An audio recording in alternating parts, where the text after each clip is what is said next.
नमस्कार, मैं हूं अनुपम। इस वक्त के बुलेटिन के साथ उत्तराखंड की हर छोटी बड़ी खबर आपको दिखाएंगे। सबसे पहले बात करते हैं इस वक्त की बड़ी खबर की। आपदाग्रस्त क्षेत्र का दौरा करेंगे सीएम धामी। पिथौरागढ़ क्षेत्र का दौरा करेंगे। सुबह 9:30 बजे पिथौरागढ़ रवाना होंगे। आपदाग्रस्त इलाके का हवाई निरीक्षण करेंगे। धारचूला में पीड़ितों से मिलेंगे सीएम धामी। ये इस वक्त की बड़ी खबर। देहरादून में सीएम आज दौरा करेंगे। पिथौरागढ़ क्षेत्र का दौरा करेंगे। सुबह 9:30 बजे पिथौरागढ़ के लिए रवाना होंगे। आपदाग्रस्त इलाके का हवाई निरीक्षण मुख्यमंत्री के द्वारा किया जाएगा। धारचूला में पीड़ितों से भी सीएम धामी मुलाकात करेंगे। पिथौरागढ़ में बादल फटने के बाद जिस तरीके से स्थितियां उपजी थी, उसके बाद आज यहां पर सीएम धामी का दौरा हो रहा है। सुबह 9:30 बजे धामी जो है वो पिथौरागढ़ के लिए रवाना होंगे। आपदाग्रस्त इलाके का हवाई सर्वेक्षण करेंगे। धारचूला में पीड़ितों से भी सीएम धामी मुलाकात करेंगे।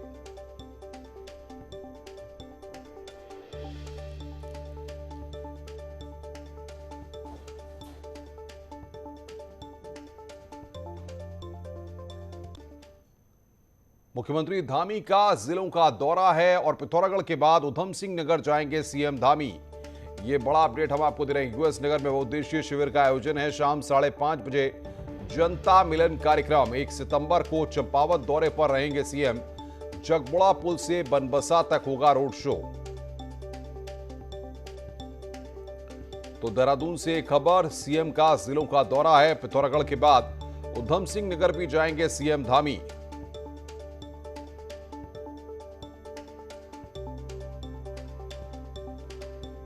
और बातचीत करने के लिए सुनील और प्रभात हमारे संवाददाता हमारे साथ बातचीत करने के लिए जुड़ रहे हैं। सुनील, लगातार हम देख रहे हैं कि मुख्यमंत्री के दौरे हो रहे हैं और आज भी पिथौरागढ़ और उधम सिंह नगर का दौरा है। क्या अपडेट है और साथ ही साथ कितना अहम इस दौरे को माना जाए?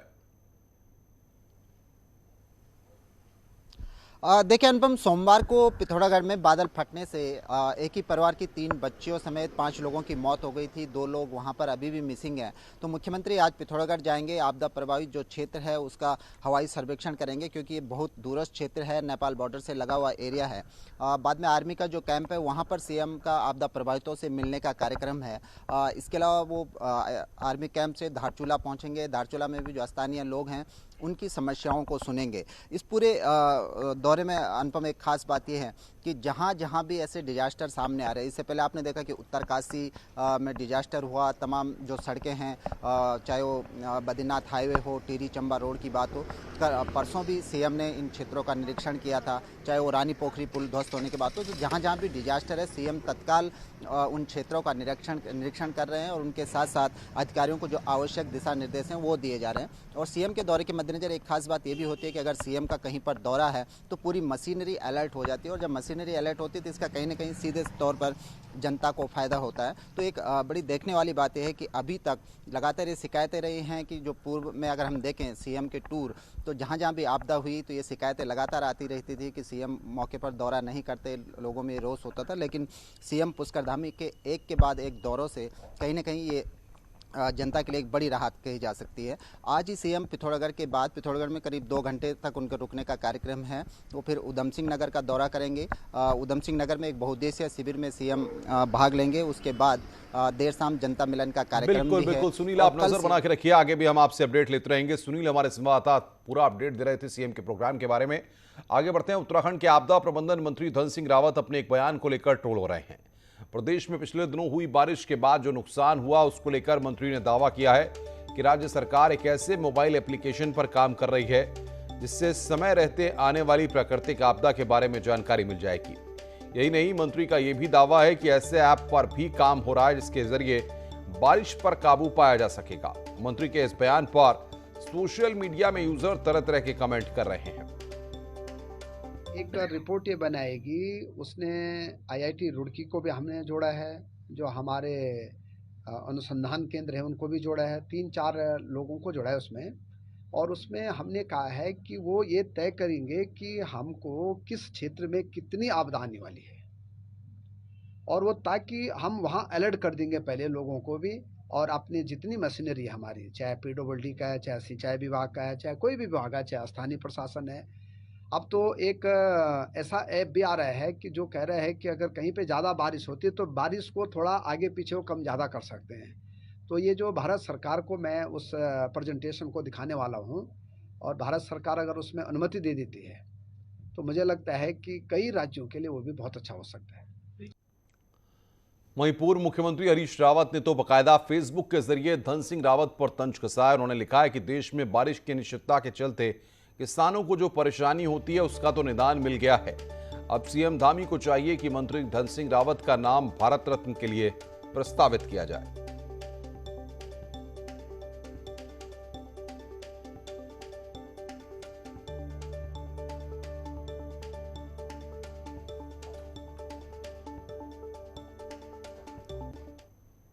आगे बढ़ते हैं। मुख्यमंत्री पुष्कर सिंह धामी ने रानी पोखरी के टूटे पुल का निरीक्षण किया। शुक्रवार को यह पुल भारी बारिश के बाद टूट गया था। सीएम धामी ने कहा कि पहले एक हफ्ते के अंदर वैकल्पिक रास्ता बनाने की कोशिश है। सीएम ने कहा कि अगले 5 से 6 महीने के अंदर पुल का भी निर्माण हो जाएगा, जिसके लिए धनराशि स्वीकृत हो चुकी है। टेंडर की प्रक्रिया को सरलीकरण कर जल्द ही पूरा किया जाएगा। वहीं सीएम ने कहा कि मामले में जांच भी होगी और कार्रवाई भी होगी। अगले एक हफ्ते के अंदर लोगों के लिए आवागमन का यहाँ से रास्ता बना दें। कॉजवे का निर्माण अगले 5-6 दिनों के अंदर हो जाएगा। उसके लिए हमने सारी तैयारी कर ली है और अगले 4 से 5 महीने के अंदर नए पुल का भी यहाँ पर निर्माण हो जाएगा। इसके लिए धनराशि पहले से स्वीकृत है और उसको जल्दी ही हम विचलन के माध्यम से कैबिनेट में लाके सीधे जो टेंडर की प्रक्रिया लंबी प्रक्रिया है उसको हम थोड़ा शॉर्ट करके उसको सरलीकरण करके जल्दी से जल्दी उस प्रक्रिया को पूरा करेंगे और अगले 4-5 महीनों में नया पुल बनके तैयार हो जाएगा। आपने कहा है जांच होगी, कांग्रेस कहती है कि खनन के कारण ये सारा हादसा हुआ है, क्या कहेंगे? देखिए ऐसा है कि कोई भी अगर कहीं पर इसमें दोषी होगा तो निश्चित रूप से जांच भी होगी और कार्रवाई भी होगी। हल्द्वानी में सड़क किनारे खड़ी एक कार अचानक धुआं कर जलने लगी, जिसके बाद आसपास अफरा तफरी मच गई। बताया जा रहा है कि जिस समय कार में आग लगी उस समय कार का मालिक ड्राइविंग सीट पर बैठा हुआ था, लेकिन जैसे ही कार के बोनट से धुआं निकलने लगा, कार सवार अपनी जान बचाकर भागा। पीली कोठी चौराहे के ठीक पास खड़ी एक कार कुछ ही पलों में धुआं कर जलने लगी। आज वहां पर आग इतनी तेज थी कि पुलिस को एक हिस्से का ट्रैफिक तक रोकना पड़ा।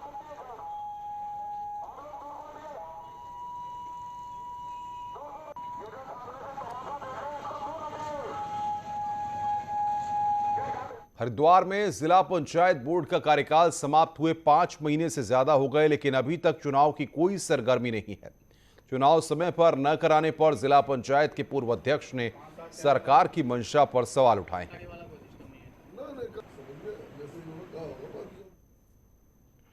इनका ग्रामीण क्षेत्र में वैसे तो भारतीय जनता पार्टी का पहले से ही कुछ नहीं हुआ करता था, लेकिन पिछले चुनाव में जिला पंचायत के इनके 3 जिला पंचायत के सदस्य इनके बैनर तले जीत के आए थे 50 में से। अब की बार इनको वो 3 भी नहीं लग रहे थे, तो इसलिए इन्होंने चुनाव से जो है भागना अच्छा समझा। कोरोना काल में अपने माता पिता को खो चुके अनाथ बच्चों को अब कोटद्वार के कण्वाश्रम के गुरुकुल महाविद्यालय के आश्रम में शिक्षा दिए जाने के साथ ही लालन पालन भी किया जाएगा। आश्रम में आज 20 अनाथ बच्चों को प्रवेश दिया गया। आश्रम में ही रहने के लिए हॉस्टल की भी व्यवस्था की गई है। इस मौके पर कैबिनेट मंत्री अरग सिंह रावत भी मौजूद रहे। उन्होंने बच्चों के उज्जवल भविष्य की कामना की। इस मौके पर कैबिनेट मंत्री अरग सिंह रावत भी मौजूद रहे और सभी बच्चों को उनके उज्जवल भविष्य के लिए बधाई दी। विश्व सुंदर परिषद की जो वात्सल्य वाटिका हरिद्वार में चलती है, उसी का एक संस्थान आज इस करुणाश्रम में माननीय गुरुजी जैन जी महाराज के सानिध्य में सोमनाथ वैदिक विद्यालय के रूप में आज यहाँ शुरुआत हुई है, लोकार्पण हुआ है। कॉर्बेट नेशनल पार्क में जल्द ही महिला जिप्सी ड्राइवर को वन्य जीवों का दीदार कराएगी। इसके लिए महिलाओं की ट्रेनिंग शुरू होने जा रही है।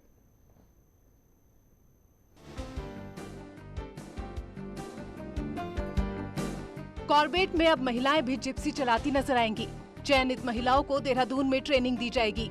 देहरादून रवाना होने से पहले ये महिलाएं काफी खुश दिखाई दी।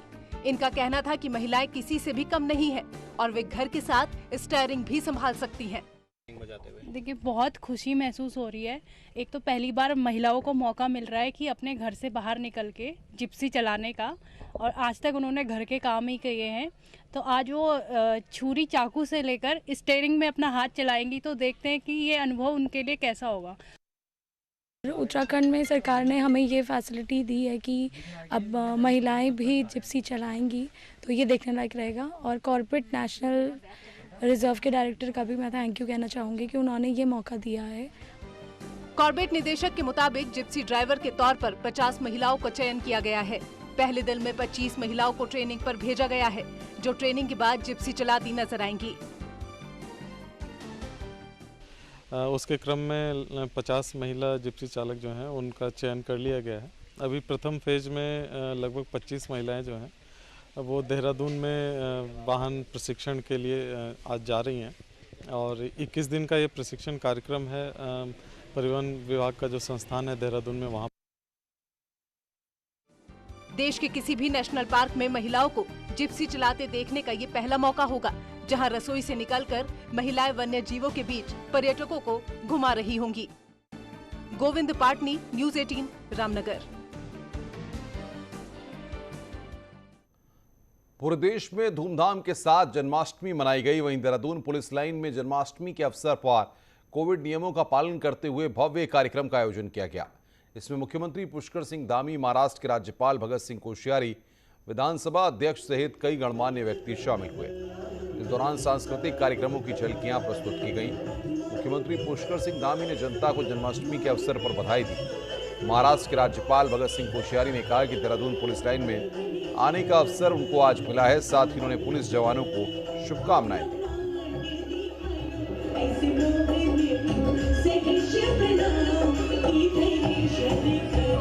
आज भगवान श्री कृष्ण का जन्म दिवस है और जन्माष्टमी के रूप में हम मनाते हैं। भगवान योगेश्वर भी हैं, जिन्होंने पूरी दुनिया को योग सिखाने का काम किया।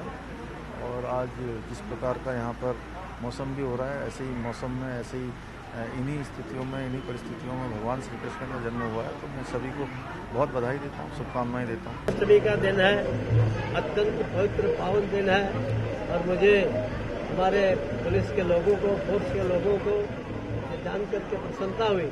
ये बहुत उत्साह के साथ, प्रफुल्लता के साथ उत्सव मनाते हैं जन्माष्टमी का, और मुझे भी आज आने का सौभाग्य मिला। सभी पुलिस कर्मियों के लिए, सभी प्रदेशवासियों के लिए, सभी देशवासियों को जन्माष्टमी की शुभकामनाएं।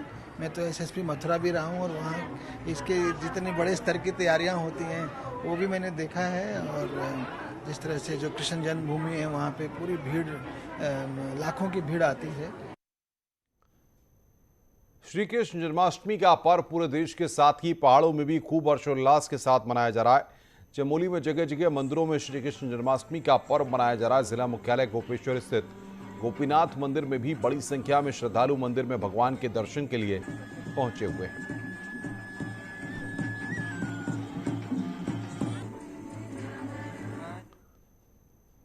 प्रदेश के पूर्व मुख्यमंत्री और गढ़वाल सांसद तीरथ सिंह रावत ने श्री कृष्ण जन्माष्टमी के मौके पर पौड़ी जिले के सतपुली के निकट ज्वालपा देवी मंदिर में पूजा अर्चना की। इसके साथ ही जन्माष्टमी के पर्व पर पौड़ी के निकट काडियुसेण स्थित जिला जेल में भी कार्यक्रम आयोजित किया गया, जिसमें जेल स्टाफ के साथ स्थानीय निवासियों ने भी शिरकत की। पूरे पौड़ी जनपद में श्री कृष्ण जन्माष्टमी का पर्व धूमधाम के साथ मनाया गया।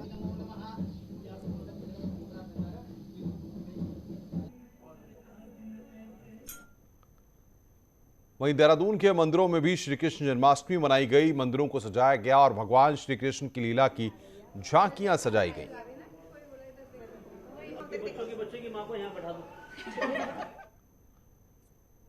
पहाड़ों में भी कृष्ण जन्माष्टमी की धूम रही। मंदिरों में भगवान कृष्ण के जन्मोत्सव की तैयारियां पहले से ही की गई थी। हालांकि कोरोना के चलते भीड़ कम रही और कृष्ण जन्म उत्सव को सादगी के साथ मनाया गया।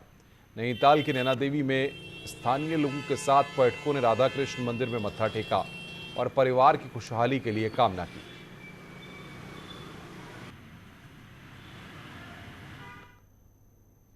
जन्माष्टमी के मौके पर हरिद्वार जिला कारागार में चल रही 3 दिवसीय कृष्ण लीला का समापन हुआ। जिला कारागार में पहली बार जन्माष्टमी पर कृष्ण लीला और अन्य सांस्कृतिक कार्यक्रमों का आयोजन किया गया, जिसमें बाहरी कलाकारों के साथ जेल में बंद कैदियों ने प्रतिभाग किया। इस कार्यक्रम के लिए जेल के बंदी पिछले कई दिनों से तैयारियों में जुटे हुए थे।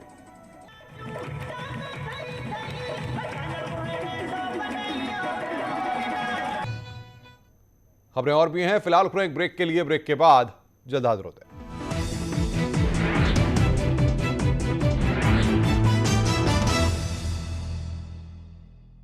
माखन से उनका प्रेम इस कदर था कि वे इसके लिए चोरी करने से भी नहीं चूकते थे। इसलिए श्री कृष्ण को माखन चोर भी कहा जाता है। श्री कृष्ण ही इस ब्रह्मांड के एकमात्र ऐसे चोर हैं जिनकी पूजा की जाती है। माखन चोरी का इनका अंदाज निराला था। ये खुद तो माखन खाते ही थे, अपने साथियों को भी खिलाते थे।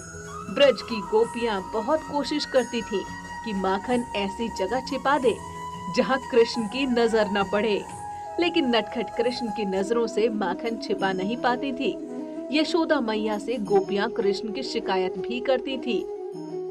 एक बार तो श्री कृष्ण माखन चोरी करते रंगे हाथ पकड़ लिए गए। बालक कृष्ण जब पकड़े गए तो उनके बाकी साथी फरार हो गए। तब गोपियों ने माखन चोरी के बदले उन्हें सजा के तौर पर डांस करने को कहा। साथ ही ये भी कहा कि अगर वे उनके साथ नृत्य करेंगे तो उन्हें माखन और छाछ देंगी। जिसके बाद माखन चोर कृष्ण को न चाहते हुए भी गोपियों की ताल से ताल मिलानी पड़ी।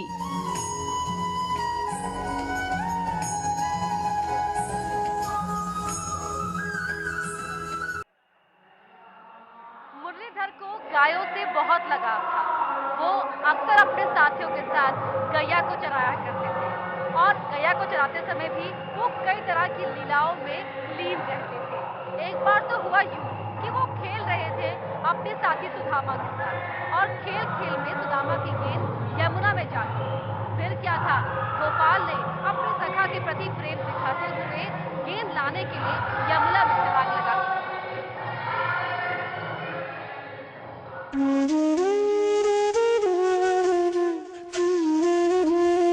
श्री कृष्ण को गायों से बहुत लगाव था। नंद बाबा की 1 लाख गायें थी। बचपन में श्री कृष्ण गाय चराने जाते थे। ऐसा कहा जाता है कि जब गायें दूर जंगल में कहीं चरने चली जाती थी तो वे बंसी बजाते थे। सभी गायें वापस चली आती थीं। एक बार कृष्ण अपने सखाओं संग गेंद खेल रहे थे और उनकी गेंद यमुना नदी में चली गई। ग्वाल बाल कृष्ण से गेंद वापस लाने की मांग करने लगते हैं। तब श्री कृष्ण यमुना में कूद जाते हैं, जहां उनका सामना कालिया नाग से होता है। क्योंकि उन्हें मालूम था कि नदी का वो इलाका कालिया नाग का है। यशोदा और नंद बाबा को जब ये मालूम हुआ कि कृष्ण यमुना में कूद पड़े हैं, तो वे लोग भी वहां पहुंच गए। उधर नदी के बाहर खड़े ग्वाल बाल डर गए, तो वे भी वहां पहुंच गए। नदी के बाहर गोकुल वासियों की भीड़ जमा हो जाती है। हर कोई श्री कृष्ण की सकुशल वापसी के लिए भगवान से कामना करने लगता है। उधर नदी के अंदर कालिया नाग ने श्री कृष्ण को साधारण बालक समझकर उन पर हमला कर दिया, जिसके बाद कृष्ण ने भी नाग से युद्ध किया और उसे परास्त कर दिया।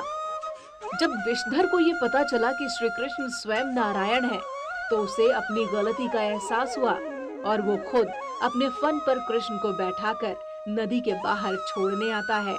जिसके बाद कृष्ण ने कालिया नाग के फन पर नृत्य किया। ऐसा कहा जाता है कि नारायण के अद्भुत नृत्य को देखकर महादेव शंकर भी अपने आप को रोक नहीं पाए और वे नृत्य करने लगे थे। और इस तरह से खेल खेल में ही कृष्ण ने गोकुल वासियों को कालिया नाग के खौफ से मुक्ति दिलाई। श्री कृष्ण के रूप अनेक, उनकी लीलाएं अनेक। कृष्ण अपने हर रूप पे कुछ न कुछ संदेश दे देते हैं, कुछ न कुछ सिखा अवश्य देते हैं। कृष्ण के अजन्मे के जन्मोत्सव के मौके पर ऐसी ही मान्यताओं, कथाओं और लीलाओं के बारे में आपको बताते रहेंगे। मतलब तस्वीरें भी आप तक पहुंचाते रहेंगे। फिलहाल रुक रहे एक छोटे से ब्रेक के लिए।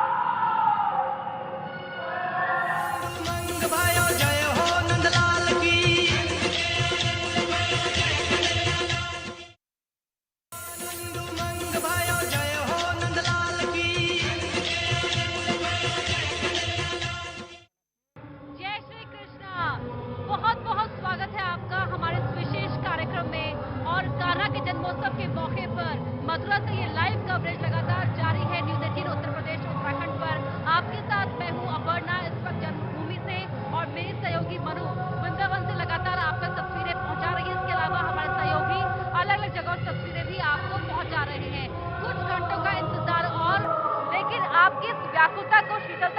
करने के लिए हम लगातार आपको श्री कृष्ण की कथाएं बता रहे हैं, मान्यताएं जो जुड़ी हुई हैं उनका जिक्र कर रहे हैं और साथ ही उनकी कलाओं और लीलाओं के बारे में भी बता रहे हैं।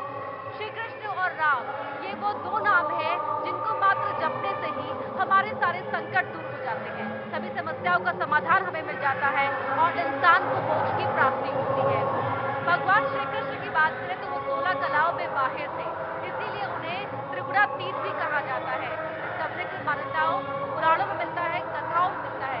आइए आज लल्ला के जन्मोत्सव के मौके पर ऐसी ही कुछ कथाओं के बारे में जानते हैं इस रिपोर्ट के जरिए।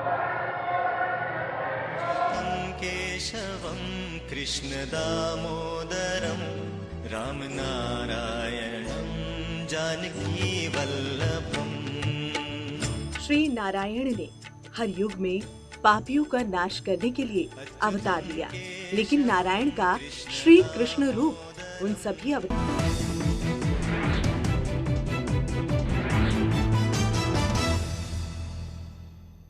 स्वागत है। ब्रेक के बाद पौड़ी के प्रसिद्ध सिद्धपीठ श्री डाड नागराजा मंदिर में पहली बार मनाए गए श्री कृष्ण जन्मोत्सव में महिलाएं समूह में जमकर झूमी। श्री कृष्ण जन्माष्टमी के अवसर पर आयोजित कार्यक्रम में लोक गायक मुकेश कठैत और जनार्दन नौटियाल द्वारा भजनों की प्रस्तुति दी गई।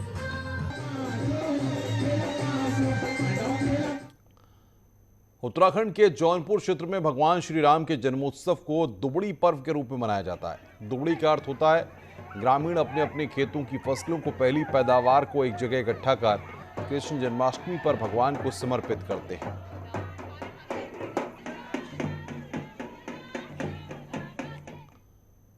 और आइए अब देखते हैं पहाड़ एक्सप्रेस। महेंद्र सिंह बिष्ट बने अल्मोड़ा के कांग्रेस सेवा दल के जिला अध्यक्ष, कार्यकर्ताओं ने किया स्वागत। टिहरी में पूर्व कैबिनेट मंत्री दिनेश रैनी ने सरकार पर साधा निशाना, बेरोजगारों से खिलवाड़ का लगाया आरोप। चमोली में कांग्रेस के कार्यकारी प्रदेश अध्यक्ष रंजीत रावत ने कहा कि बीजेपी 60 से ज्यादा सीटों पर हारेगी। खटीमा शहीद स्मारक में 5 सूत्री मांगों को लेकर रुद्रपुर से आए राज्य आंदोलनकारी धरने पर बैठ गए। मांगों को लेकर खटीमा सिविल अस्पताल में धरने पर बैठी आशा वर्कर्स 2 गुटों में बंट गई हैं। जब जो लीला करी, पहले प्रकट होते ही फाटक खुल गए, पहरेदार सो गए, ये योग माया का पहला काम था। महाराज लीला करते समय एक रात्रि को 6 महीने की रात्रि बना दिया। वृंदावन की पग पग भूमि को कई योजन बड़ा कर दिया।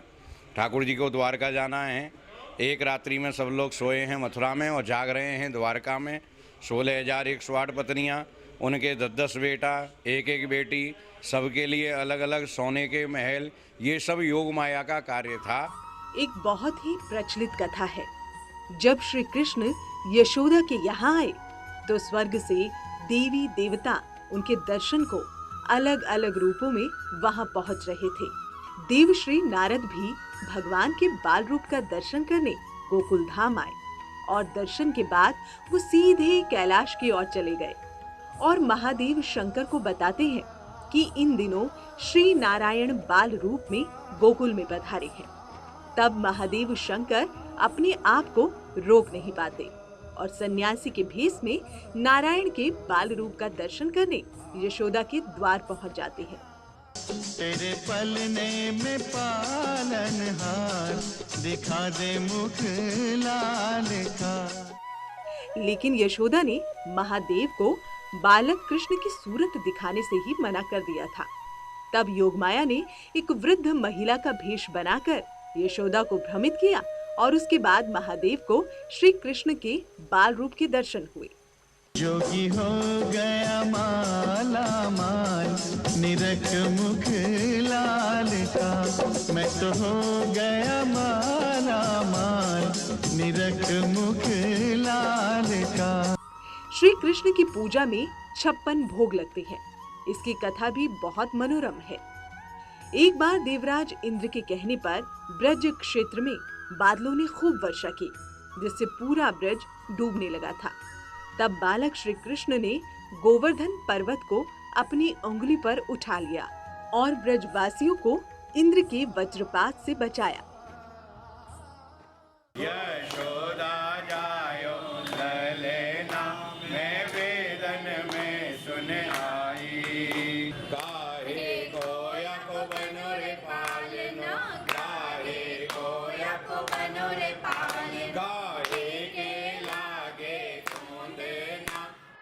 शास्त्रों में कहा गया है। आजकल के बच्चों को टॉफी चॉकलेट भाता है, लेकिन कान्हा को माखन अत्यंत प्रिय था। जी हाँ, बाल गोपाल जो बचपन में माखन चुराकर खाया करते थे, और न सिर्फ चुराकर खुद खाया करते थे, बल्कि अपने साथियों को भी खिलाया करते थे। एक बार तो ऐसा हुआ कि बाल गोपाल को माखन चुराते हुए रंगे हाथों गोपियों ने पकड़ लिया। फिर क्या हुआ, देखिए।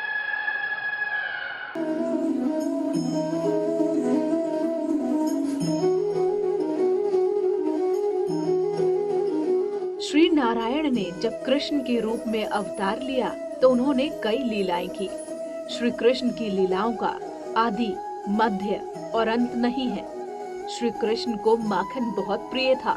माखन से उनका प्रेम इस कदर था कि वे इसके लिए चोरी करने से भी नहीं चूकते थे।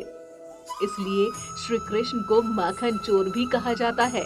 श्री कृष्ण ही इस ब्रह्मांड के एकमात्र ऐसे चोर हैं जिनकी पूजा की जाती है।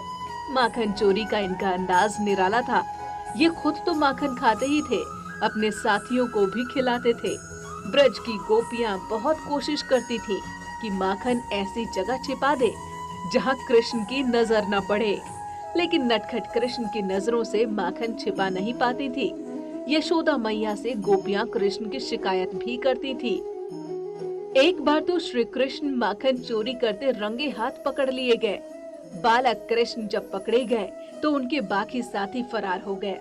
तब गोपियों ने माखन चोरी के बदले उन्हें सजा के तौर पर डांस करने को कहा। साथ ही ये भी कहा कि अगर वे उनके साथ नृत्य करेंगे तो उन्हें माखन और छाछ देंगी। जिसके बाद माखन चोर कृष्ण को न चाहते हुए भी गोपियों की ताल से ताल मिलानी पड़ी।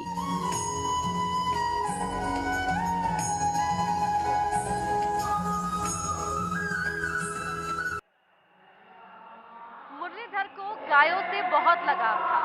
वो अक्सर अपने साथियों के साथ गैया को चराया करते थे, और गैया को चराते समय भी वो कई तरह की लीलाओं में लीन रहते थे। एक बार तो हुआ यूं कि वो खेल रहे थे अपने साथी सुदामा के साथ, और खेल खेल में सुदामा की गेंद यमुना में जा गिरी।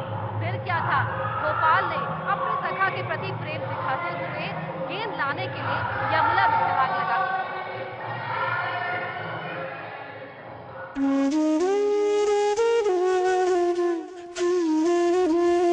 श्री कृष्ण को गायों से बहुत लगाव था।